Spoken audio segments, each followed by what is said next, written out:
Welcome to Living History. This is the unique show that explores the memories and experiences of the people who put this great nation on their backs when it needed it the most and carried it through some tough and special times, where we really explore the history of this country and the truth is stranger than fiction realities of how we got to be where we are.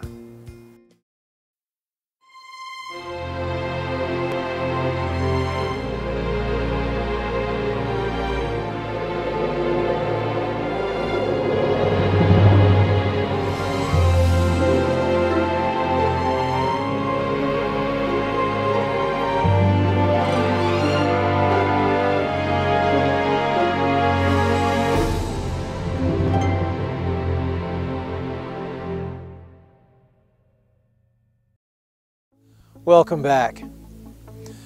In the second story for today, we're going to have a unique perspective of what it was like to be a woman in the war effort. Not just Rosie the Riveter, but we're talking a woman who actually joined the Navy and was down flying planes with the Flyboys in Florida. This is a great story. Here you go. I enlisted in World War II. I was in the Naval Reserve. My first day was kind of interesting. I started at Hunter College in New York, and what was interesting was that I had never traveled very much before then. And when I decided to go into the Navy, I packed my bags, several of them, and went to Hunter College. And I had porters and things like that on the trains going down there. But at Hunter, they took you to your barracks in a formation, and you had to carry your own baggage. And the formation went up the hill and over a block, and up another block, and over another block. It was quite a long walk. And I always tell people that I learned how to pack in the service because I never took more than one bag after that. I graduated in 1940, and many of the people that I, went to school with were killed. And for a while I worked with the Civil Air Warning Control people, but that was only a couple evenings a week spotting planes and things, and I wanted to do more. And so I decided to join the Waves. The Waves were quartered at Hunter College in New York. That's where most of the enlisted Waves had to go through Hunter. And then we were sent to other places, depending on what we were going to be assigned to do. And that was rather interesting too. I had been in business before going into the service, and I had all kinds of secretarial skills, and it had been a communication company. And I thought surely I'd either be a communications person or a secretary, probably ending up in Washington with everybody else. But they gave me an educational psychology test and decided I should be a teacher, which was something I didn't really expect. But I had qualified for both teacher and aerologist, but I was too young to be a tower operator. I had to be 21 to be a tower operator, so I went to be a link trainer operator instead. Well, we had a lot of work with the trainers themselves, the link trainers, getting used to them, in fact even doing the mechanics on them. And then we had to study navigation. We learned radio navigation and dead reckoning navigation, because ultimately that was what we were teaching. And then they did that at Atlanta at a naval training station. And we had our link training there. And then I was sent to Pensacola and I was down there the rest of the war. Like most people, you probably bought an annuity, life insurance, or other financial product to provide for your future. Unfortunately, these products are often improperly explained and carry hidden fees and risks that can erase the benefits you thought you were getting. In short, you may not have at all what you were promised. My name is Stephen Roth, and I'm the founder of WMI, a unique company dedicated to protecting the public from negligence and fraud. Our 360 review tells you exactly what you really have And unlike other companies, we're only paid if we improve your position. Insurance and investment companies rarely do the right thing voluntarily, and most agents are concerned only with their commissions. Clients who were sold the wrong products have recovered millions of dollars with our help. And we can also help maximize what you and your heirs receive from insurance, investments, and more, guaranteed. Call us today at 1-877-OPTIVIZE. That's 1-877-678-4847. I was assigned to final squadron, which meant the final place that the pilots came for training before they got their wings. And then they left our field, and most of them either went to an intermediate field and then to the Pacific, but almost all of them ended up in the Pacific. When I went to Bronson Field, which is where I was assigned in Pensacola, there were 2,000 men on that field. And the original group of us that went out were only 9 women. And every place we went all 9 of us, because we were, you know, a little bit nervous about being by ourselves. But then after a while, when there were more women, they were widely accepted, you know, and all. And but it was unusual out there, because when they saw these women coming on board, and it had been a station completely filled with men, they were all hanging out the windows watching us and things like that, you know. But it was kind of fun, and of course, as time went on, there were more waves that came in, and then we weren't such a specialty anymore. Oh, they were, I think, afraid of us a little bit.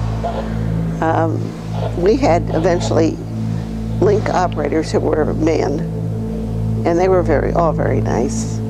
They were very pleasant to work with.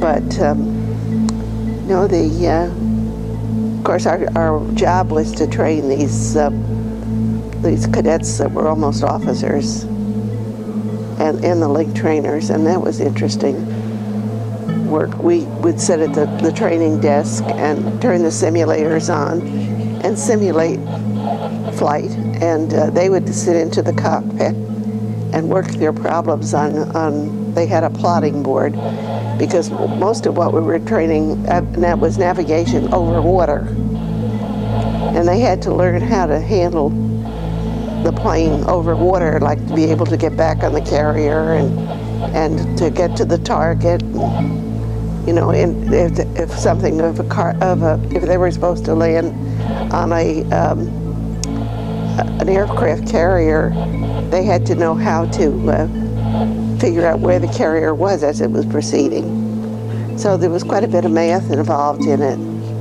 and the only thing I hope is that at least one pilot found his way back to the carrier because of the class that we had. We had officers come back that had been in the Pacific in action, and we retrained them. Every once in a while they had to have a refresher. They were harder to deal with than the other cadets were, because they had all that experience, and they knew we didn't have any experience in a plane, you know. In fact, I had flight orders a few times. When I was there, they decided that the waves should learn how to actually fly one of the planes, because they handled just a little differently than the trainer, and we were supposed to recognize the difference. And I was telling my daughter sitting here, my first experience in flying an SNJ, which was a Navy trainer, was, of course, I was flying on instruments because that's what I knew how to do, flying along, and there was a flight with us. And the flight turned right. Of course, I was flying on instruments, and I went straight ahead. And it wasn't until the pilot said to me, "Do you know our flight turned right back there?"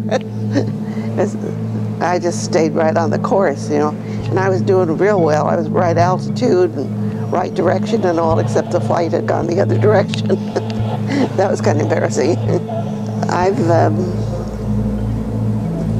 been pretty pleased to be a female veteran. It's nice to know that I could serve that way, and it satisfied my need to do something more than just a civilian sort of participation.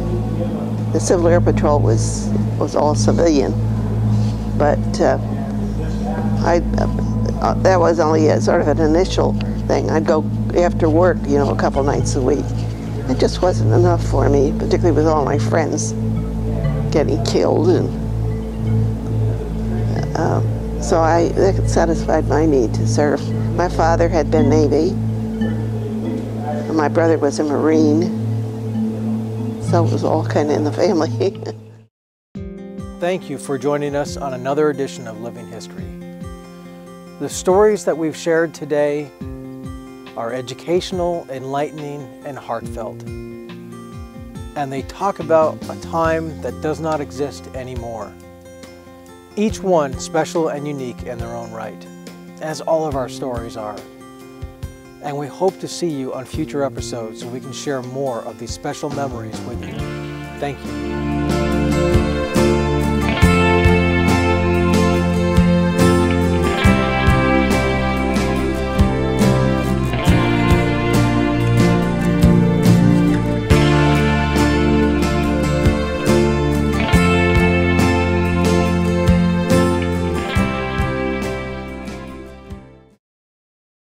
Like most people, you probably bought an annuity, life insurance, or other financial product to provide for your future.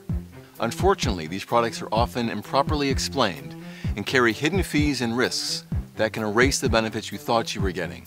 In short, you may not have at all what you were promised. My name is Stephen Roth, and I'm the founder of WMI, a unique company dedicated to protecting the public from negligence and fraud. Our 360 review tells you exactly what you really have. And unlike other companies, we're only paid if we improve your position.